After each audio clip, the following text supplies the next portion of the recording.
ఆ, సిట్ చానాళ్ళు దీంట్లో అసలు కదలిక లేకుండా పోయింది. సుప్రీంకోర్టు కాన్స్టిట్యూషన్ చేసినటువంటి స్పెషల్ సిట్ కూడా అసలు ఏం చేస్తుంది?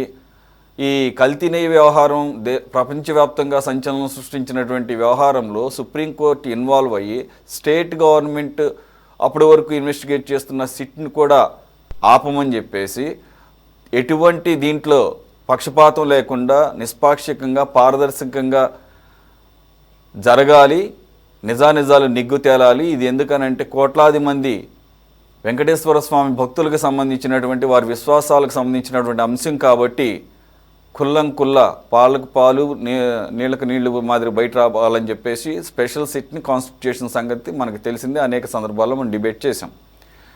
ఈ మధ్యనే కదలిక ఇన్ ద సెన్స్ అంతర్గత బ్యాక్గ్రౌండ్లో నడుస్తున్నట్టుంది ఎంక్వైరీ, కానీ కీలకమైనటువంటి రెవల్యూషన్స్ బయటకు వస్తున్నాయి. ఈరోజు వచ్చినటువంటి అంశాల ప్రకారంగా చూస్తే అసలు నెయ్యే వాడలేదు, మొత్తం కూడా ఫ్యాబ్రికేటెడ్ ఘీ, అంటే మొత్తం కూడా రసాయనాలతోనే నెయ్యిలాగా భ్రమింపజేసేటటువంటి 68 లక్షలకు పైచిలుకు తయారు చేశారని, అదే లడ్డూలో వాడారనేది ఇప్పుడు తేటతెల్లమవుతుంది.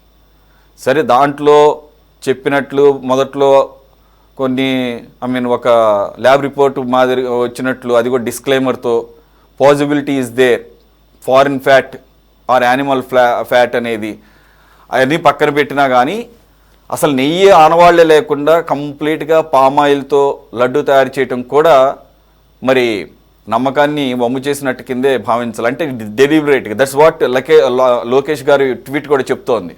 ఇది ఏదో కల్తీ అనేది కాదు, కానీ డెలిబరేట్గా చేసినటువంటి, అలాగే హిందువుల యొక్క విశ్వాసాలు వారి నమ్మకాల మీద దాడిగా ఆయన అభివర్ణిస్తూ తీవ్రమైనటువంటి వ్యాఖ్యలు చేశారు. అలాగే టీడీపీ బీజేపీ నేతలు కూడా.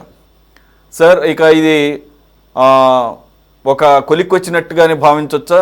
మొత్తం సుప్రీంకోర్టు ఏదైతే తను అనుకున్నదో అసలు దీంట్లో నిజాలు నిగ్గు తేల్చాలని, ఆ నిజాలు నిగ్గు తేల్చే దిశగానే వెళుతుందని అనుకోవాలా? ఇక కీలక సూత్రధారులను కూడా బయటకు వచ్చేటువంటి పరిస్థితి కనబడుతుందా సార్? ఇది ప్రపంచవ్యాప్తంగా సెన్సేషనల్ క్రియేట్ చేసినటువంటి అంశమే. ఎందుకంటే ప్రపంచవ్యాప్తంగా భక్తులు ఉన్నారు, వెంకటేశ్వర స్వామికి దర్శనాలకు వస్తారు.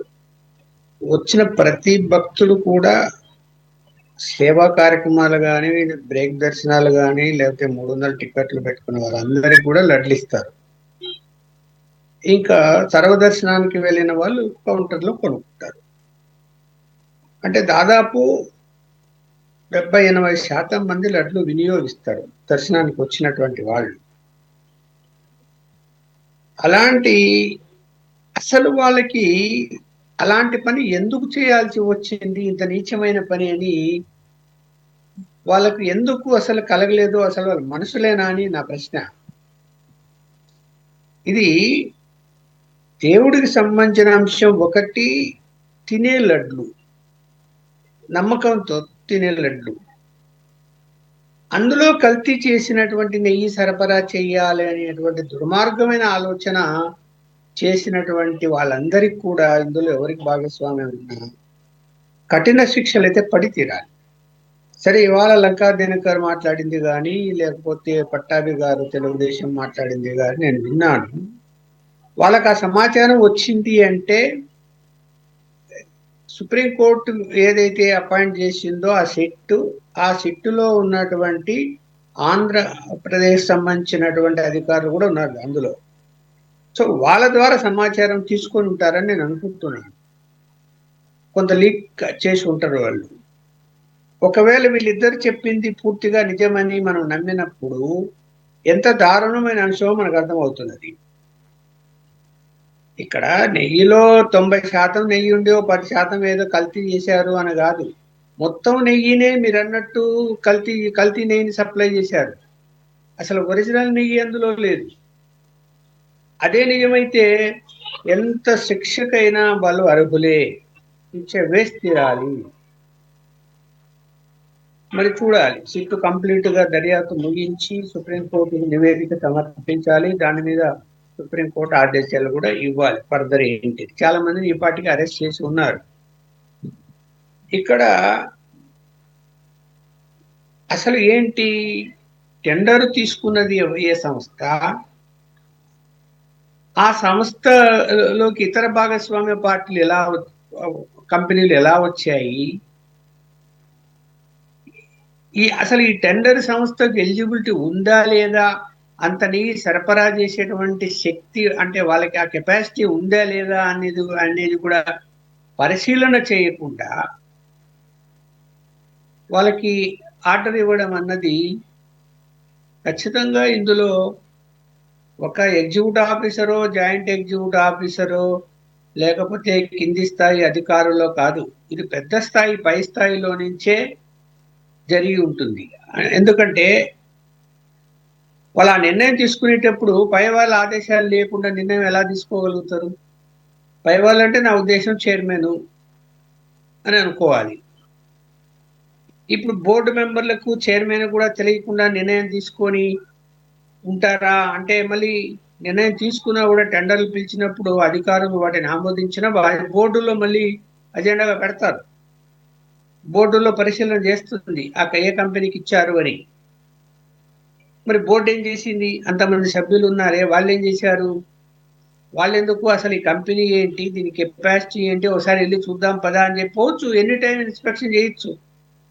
బోర్డు మెంబర్లకి అధికారం ఉంది, అధికారులకు, విజిలెన్స్ వాళ్ళు అందరూ వెళ్ళి ఎవరైనా వెళ్ళి చూడొచ్చు. దాన్ని చూశారా, ఇన్స్పెక్ట్ చేశారా అంటే నేను అనుకుంటున్నాను ఎవ్వరు కూడా ఇన్స్పెక్ట్ చేసి ఉండరు. దాన్ని ఆ సంస్థను ఇన్స్పెక్ట్ చేసి ఉంటే వాస్తవాలు బయటకు వచ్చాయి.